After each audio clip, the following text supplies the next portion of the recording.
So this evening we're doing the was it the first service? That's what we call it. What's that? The first service is what's happening. We're actually digging in for the exhaust install. Okay.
So how much of the body panel has to come off? Everything. Really? Every last piece of body work, yeah. Wow.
Where does it go? I'll leave these in the plastics.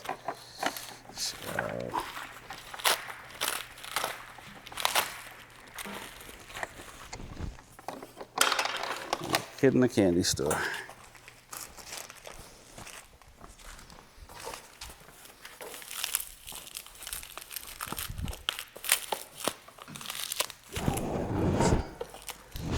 I'm trying to be all neat, but usually I just tear everything apart like the Cookie Monster.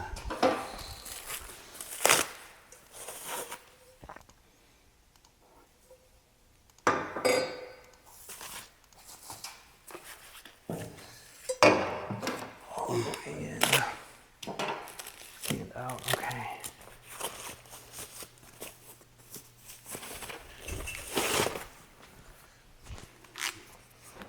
Down pipe. Love it.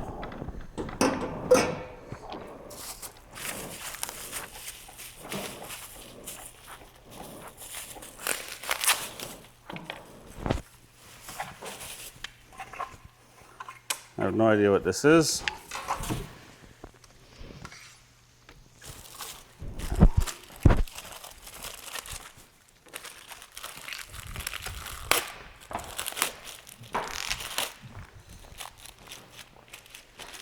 I almost got like Apple packaging, a lot of packaging.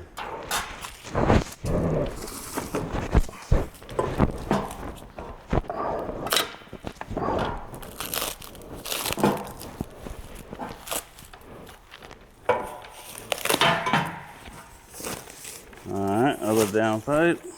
Love it. Wants to play songs. Hello, hello. Do I get a filter too? Sweet.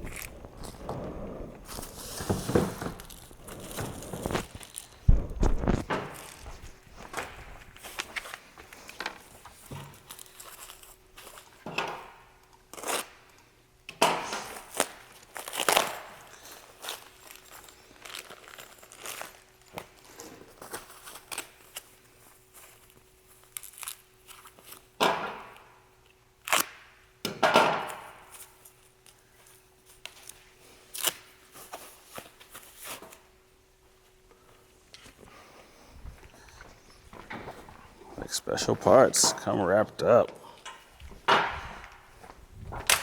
Okay.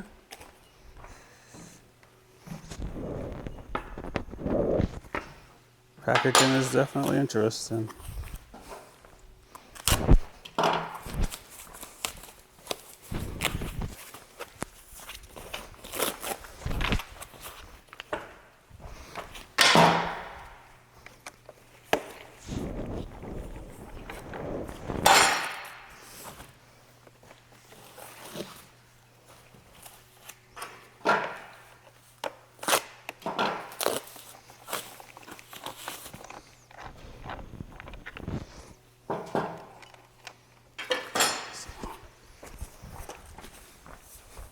Ooh.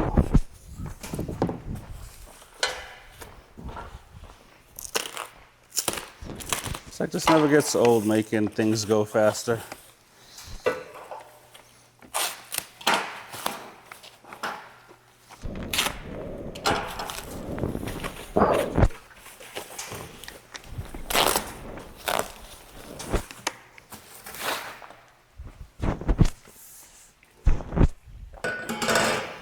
Titanium. Shout out to Douglas.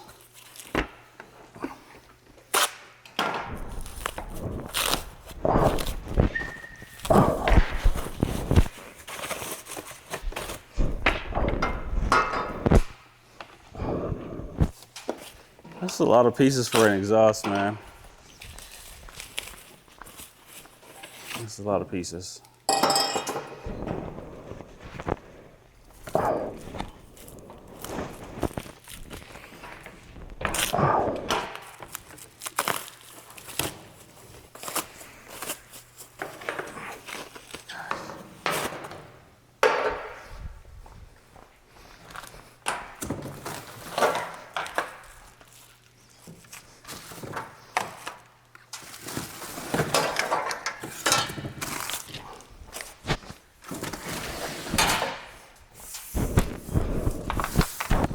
Seriously?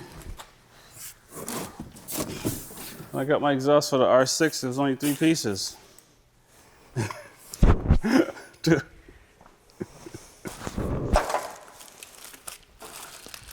Oh, lucky I don't have to install it. My goodness. Seriously?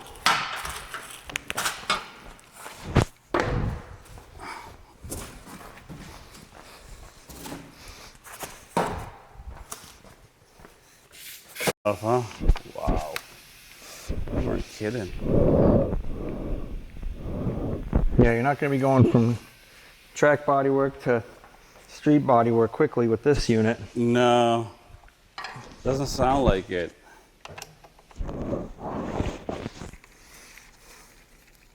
I was talking to a guy online, and he's hoping that they come out with something else for it. He has it, but it doesn't sound like he likes it. The track bodywork? Yeah. Yeah.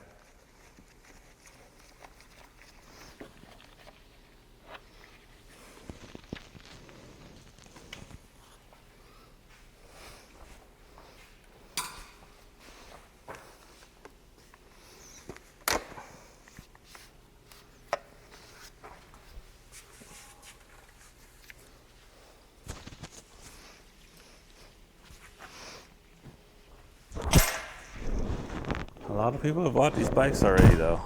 They've done well sales-wise. Yeah. I've seen a lot of people doing reviews and such on these bikes.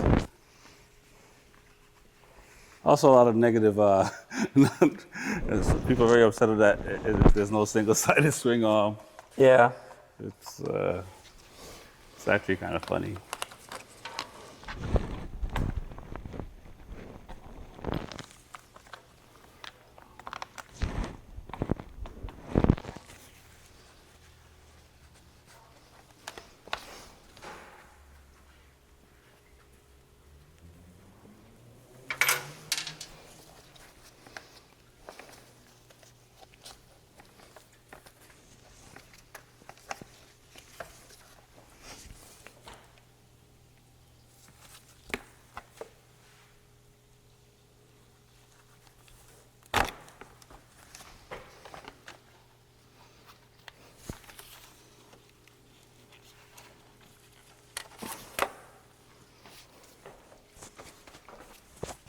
Think of it so far.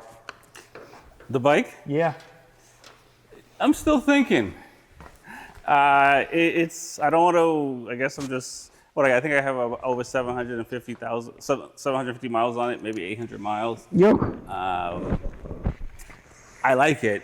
So, I mean, from that, just flat out, I do enjoy riding the bike. To me, it's pretty flickable, like my RC 390. It's Yeah, completely different. yeah, it moves ball left. game. Yeah, it moves left and right really easy, which I'm impressed with.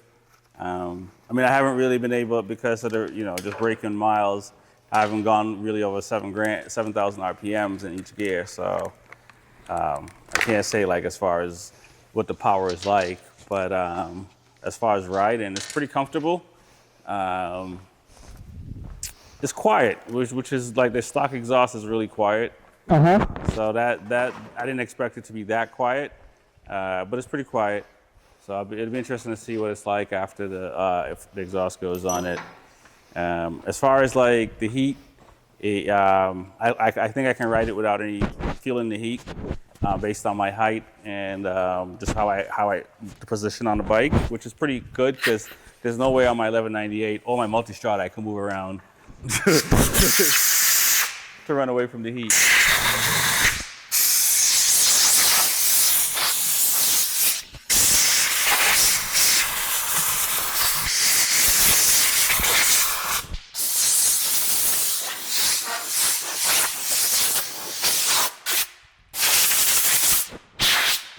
But street riding is different than track riding. Well, my street riding, because I don't go crazy on the streets. Yep. So I won't really. Once it's all unlocked, obviously I'll probably rev it out more on the streets for sure, just to see what the power is like. But not until I do a track day. And in Florida, It's just I'm just having fun at rotaries. Everything else is straight. Yep. So, or where I'm at in Florida anyway. So yeah. But no, I like it a lot. I was thinking about this on the ride up, and I'll like my 1198. I'll probably keep this bike forever. You know what I'm saying? Just the way it feels at the moment, and I haven't even take it on the track yet. It just feels it's like, it'll be interesting to see what the new bikes are like. I assume it's going to be a lot of tech, but it'll be interesting to see. But and I haven't ridden. I think I said this before. I haven't ridden like any of the previous Panigales. Yep. So I don't have anything to compare it to as far as that. But it checks all the boxes. So I don't. I think I'm getting about between 120 and 130 miles out of the tank. So that's really good. So I mean, I don't think not to say I wouldn't do three. I mean, I could probably do 8 hours on the bike. I've done 8 hours on my 1198 riding with Jess and those guys and stuff like that. So it's definitely doable. But down in Florida, like I said, it's not a lot of twisties where I'm at. So until I find some twisties, going straight for 3 hours. Yeah, I bet. It's not something I'm looking forward to doing. So. But yeah, I hope to do, so at the moment I think I'm doing a couple of track days in September on it. I was hoping to do April on it, but just scheduling wise, it's not going to work out. So Ducati's doing a track day at Coda in September, so I might try to do that and then go out to Laguna Seca as well out in September. So. And yeah, if I get a track day, I might be able to get a track day in like Homestead or something like that before then.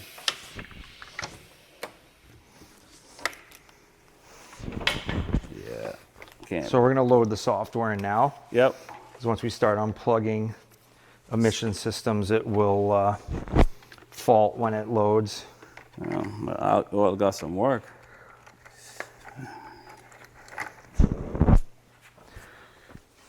I'm sure it's going to be ready for an update. Okay, let me go here.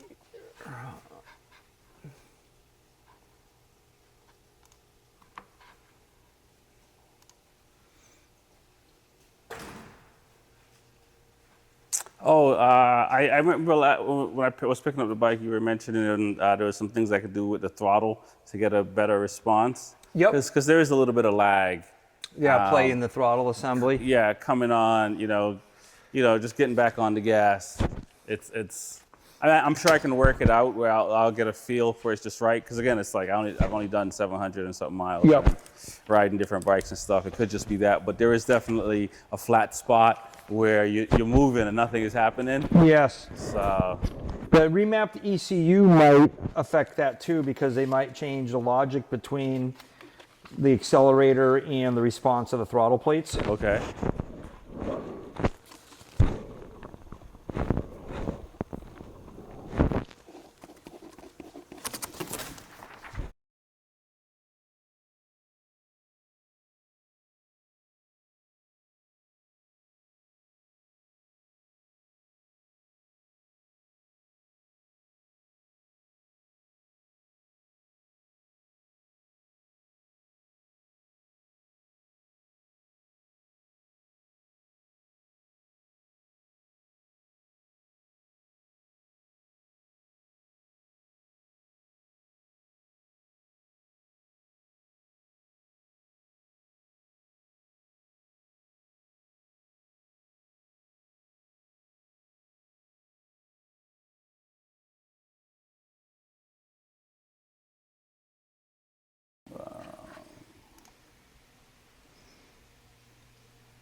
New software updates for the injection, the BBS, and the instruments. Wow.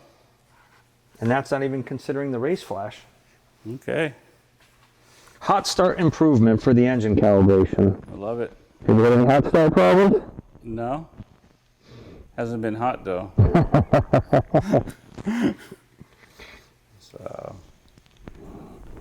They did send a bulletin out, which was funny, about people finding what looked like metal flakes in the oil, and it's the assembly lube they use on the connecting rod bolts. It's like a copper never sees. Yeah. So people are panicking and thinking there was connecting rod bearing failures. Oh gosh. So they're like, no, it's normal at the first service. All the assembly lube will be in the oil. Yeah. Maybe I should be more nervous.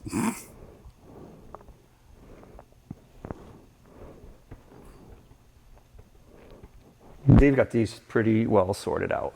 Yeah, I think I felt like that, and I feel like it, like especially on these bikes, and just paying attention as far as the information on the previous Panigales. To me, this is like, you know, probably one of the best bikes they've made. Yeah. I mean, it doesn't hurt to, with Volkswagen and Audi being your parent company, and share their knowledge with you. Right. So they're not just learning things from their motorcycle endeavors. They're able to use information and resources from the Volkswagen Group. Right. Yeah. Oh yeah. I think that's kind of how they've been able to leapfrog Honda and other brands, which is cool to see. And you know, I mean, you know, talk about brands. I assume Honda will figure it out because they got a lot of money. So, yeah, and they got a lot of pride. Tech. And they got a lot of tech. Like, like the amount of tech that they have is insane. So I'm sure there's meetings in Japan that are not calm and cool dealing with them getting shown up on the world racing stage. Yeah.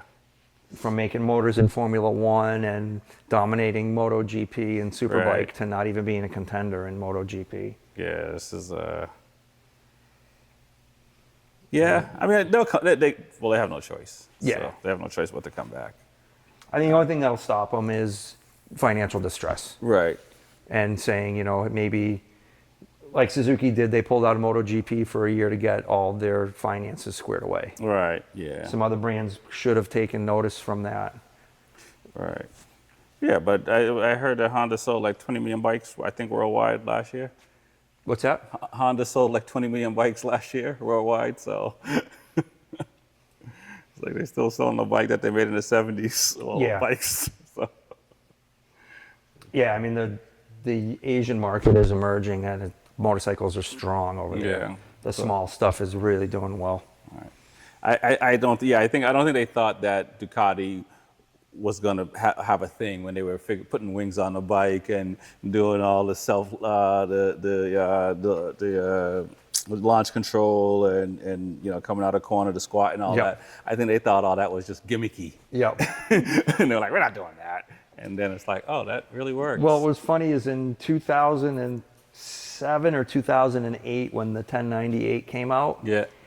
They were referencing the model it replaced, which was the 999 series. Yeah. And they made some comments about, we learned a hard lesson that wings belong on airplanes and not on motorcycles. And it's like funny now, like, what year was that? 2003? That they were putting wings. They weren't the same way, but they were putting wings on back then for aerodynamics. Yeah. And so they were one of the first brands to really implement production wings on a brand, on a model, excuse me.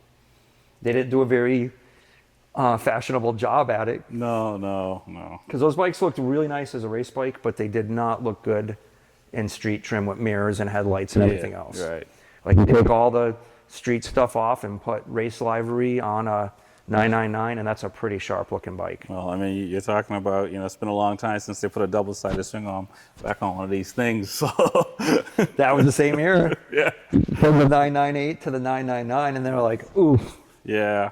But the public didn't like it. Yeah, which is crazy. And again, it's like, I mean, I've been, as you know, I've had Ducatis for a while now, but I've never been like on social media with my bikes and stuff like that. But there are a lot of opinionated Ducati owners and non-Ducati owners that are fans of the brand. Yeah. It's, you know, I thought I might need a bodyguard at one point, just the amount of negative comments. It's like it's pretty wild, and I assume that same passion is in other brands. Yep. But it's crazy. You see it more in the Italian brands. There's definitely more passion in it. Yeah. You know, one of the things they've been criticized is not everything has to be a super bike. You know, and we see it with the Street Fighter. You'd almost would have thought they would have kept the single-sided swing arm on the Fighter. Right. Because it's such a visually appealing motorcycle. Yeah. But they're putting function ahead of form. You know, they want the characteristics of that swing arm. Right. For a bike that has no race usage, it's purely a street bike. I mean, you can take it to the track. But not as a hooligan's bike. Right. Exactly. But not like, you're right. They actually said the naked segment is really growing in track strength. Like Kramer's coming out with naked bikes, which is proof in the pudding right there. If you have a company that is strictly a track manufacturing company and they're making a naked, comfortable bike, I mean, that speaks volumes about what the public's asking for. Right. Yeah, no, I'm a big fan of the naked bikes. My first bike was a naked bike, so yeah. Track, I mean, you know, for older guys and women, you know, the more comfortable you are, the more track days you're gonna do, you know. Although I'm surprised how comfortable this thing is. It's you know, and that's coming from the 1198, so it's a good 15 years difference between bikes. Yep. But this thing, like I feel like I can ride it upright, and so far no issues. Building tolerances, manufacturing tolerances, you can get slight variance on the mapping. Yeah. So, like in an ideal world, you would put it on the dyno and you would dyno it and make a perfect map. But these they have pretty close. The consistency of the build is a lot better than it used to be years ago. Okay. So I think the mapping discrepancies are a lot less than they used to be. There's so much going on with the computers on these things. Yeah. Oh yeah. And then the other issue you have is on the dyno, you can't really simulate ram air effectively. So you have a hard time figuring out, you know, really what the true air fuel ratio is at 150 to 160 miles an hour. Right. You know, if you had a dyno in a wind tunnel and the speeds were linked to the rear wheel, then you could do a really accurate job of it. But the bike's got to try to figure out what it needs based on pressure in the airbox and everything else. Yeah, interesting.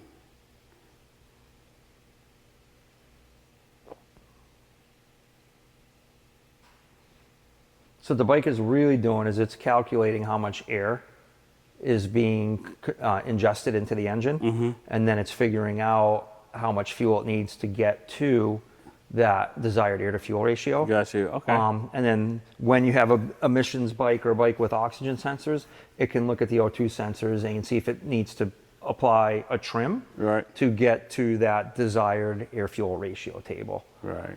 So when you have a bike with 4 oxygen sensors, it can individually adjust each cylinder appropriately. Whereas if you have a front bank or a rear bank, you can have one cylinder that's a little bit rich and one cylinder that's a little bit lean, and then the oxygen sensor sees what it wants to see for that correct air fuel ratio. So you're not dealing with an ideal situation for cylinders 3 and cylinders 4. Right. So one of the things they've done is gone to 4 O2 sensors on it, 1 for each cylinder. Okay, there you go. So the earlier ones only had 2, so you had a horizontal bank correction, vertical bank correction. Right.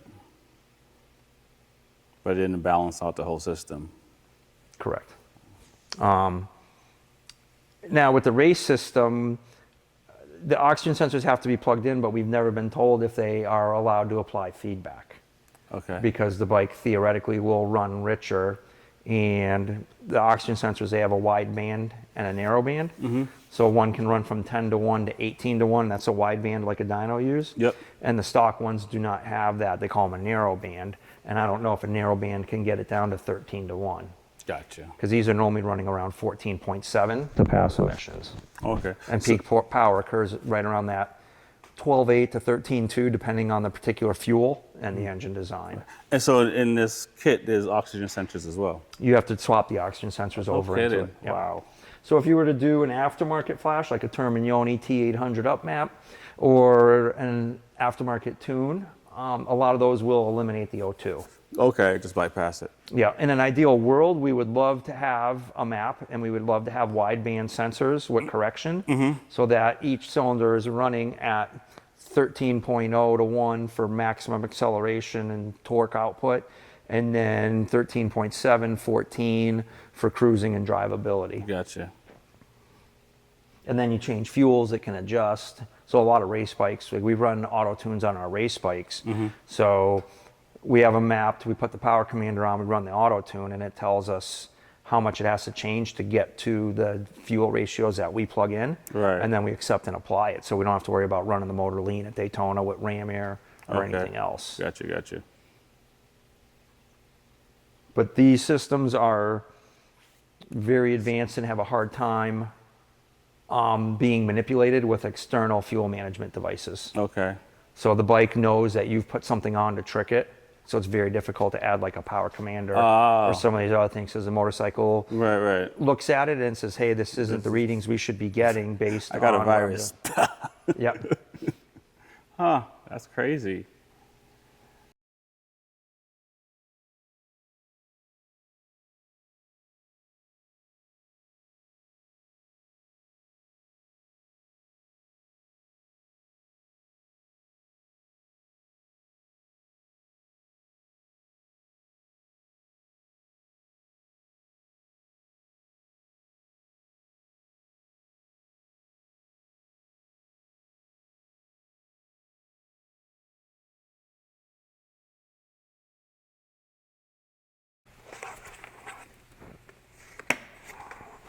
I guess I don't see any leaks on my bike. A little bit of sand. Yeah, there was a bit of sand on it I had to clean off. Florida.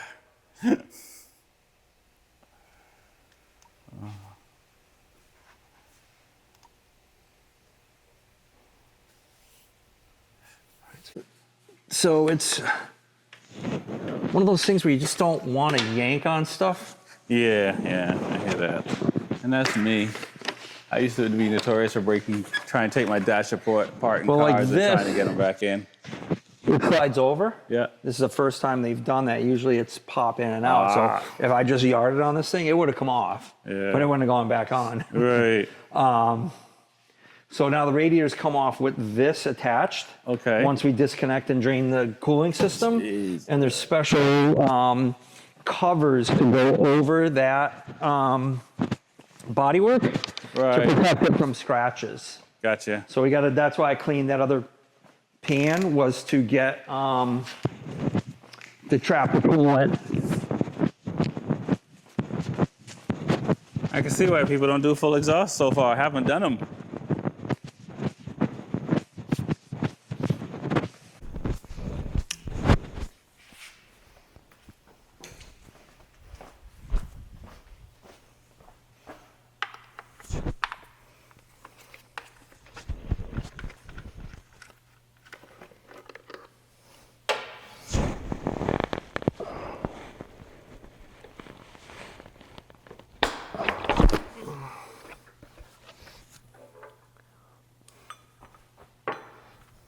Yep.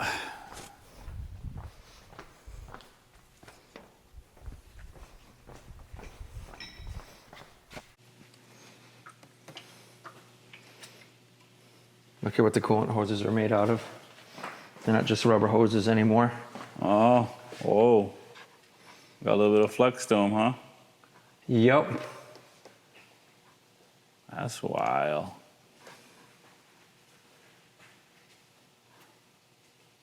Coolant hoses.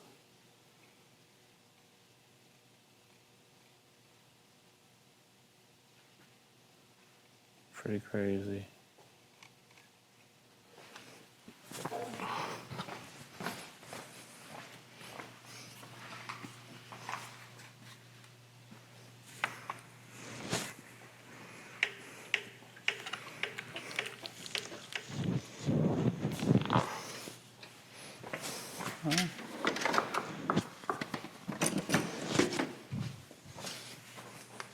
So would you say these bikes these Panigales have more frame than the 18 Panigales?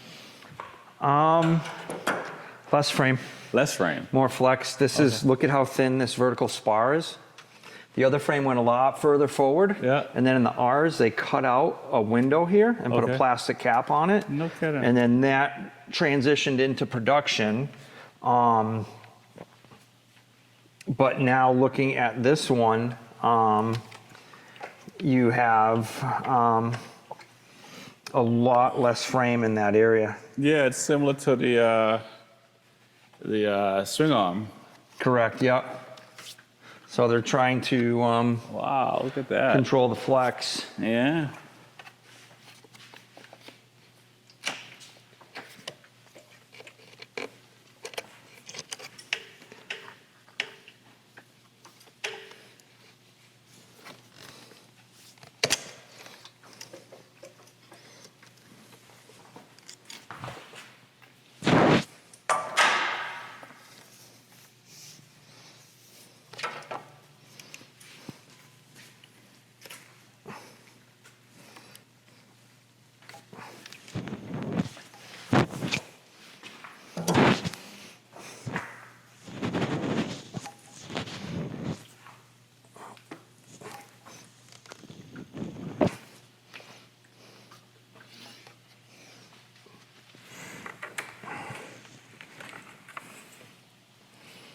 Okay.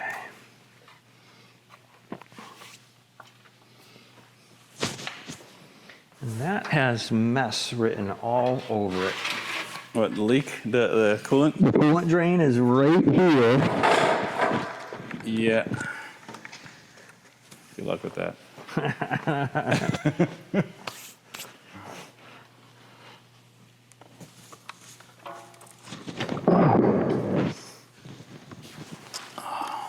And my two least favorite chemicals are antifreeze and brake fluid. Oh.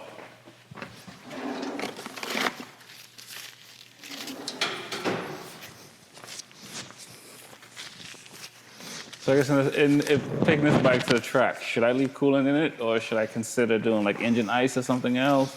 So engine ice isn't bad because it has lubrication for the water pump seals and all that other stuff. It has a good freeze point, so you're not having to worry about the bike freezing if you go from here to home. Right. And it's water Base. based, so you can clean it easily, and it's not toxic.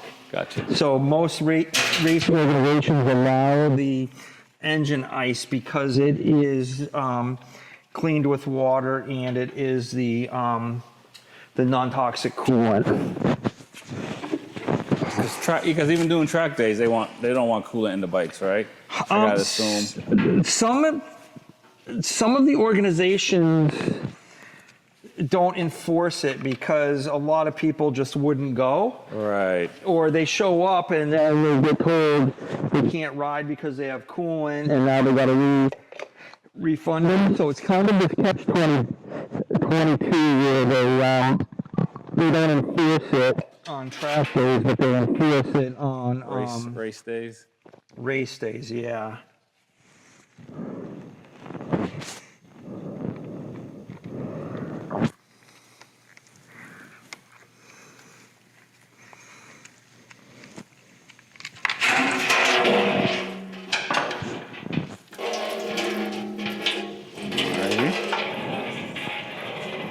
I guess now you know for the future. What's that? I said now you know for the future.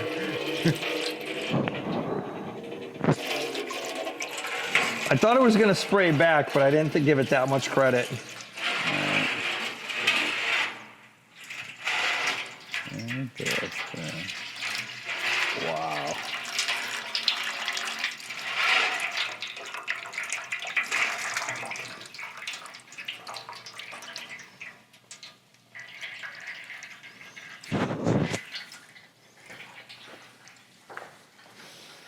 Yeah, I'll do R6 exhausters all day long.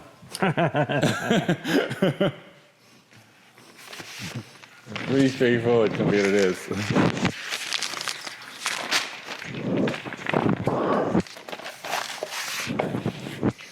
So the previous model, the front wheel had to come off and the radiators came underneath it. This one, they show it coming to the side. So when we do a radiator removal on a 24 and back V4, we actually have to remove the front wheel, so you gotta jack the engine up from the bottom, take the wheel off, and then this all comes out underneath. Which it's not horrible, but it's definitely not a desirable thing to have to deal with. Yeah, no, I guess it makes sense now. I'm gonna lean the bike, just make sure the kickstand's gonna touch. Yep, it's touching. Okay, it's not gonna go that far because of the wheelbase. Yeah.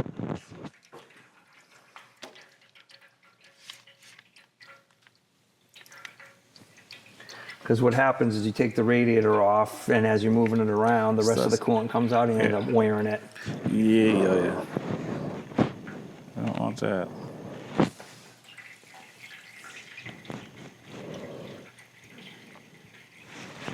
That's file.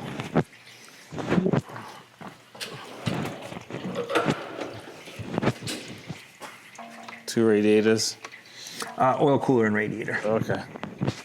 The older Panigale twins had an upper and lower radiator. Yeah.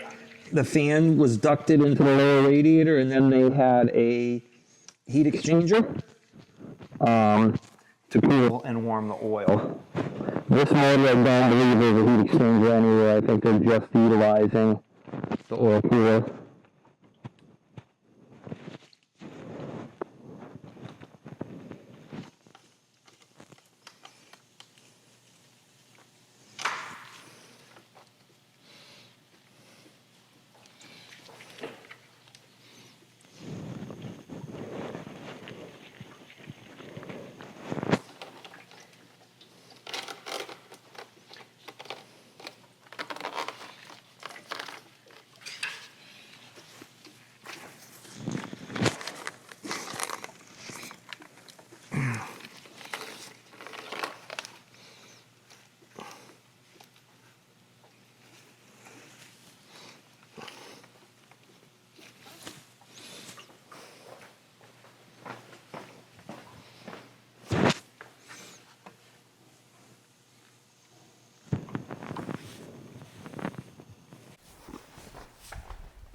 Whoa.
Holy smokes. I'm getting no workout, man. Oh my God, look at all these little pieces. This is wild.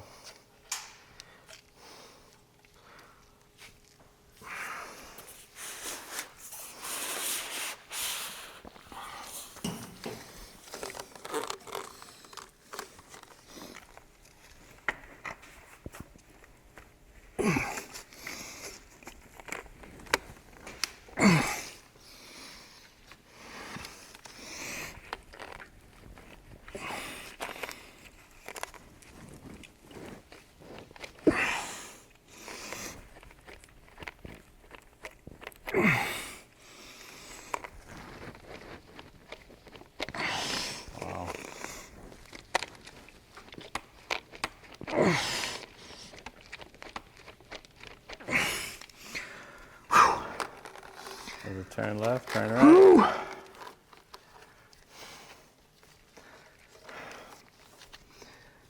It's coming a little bit.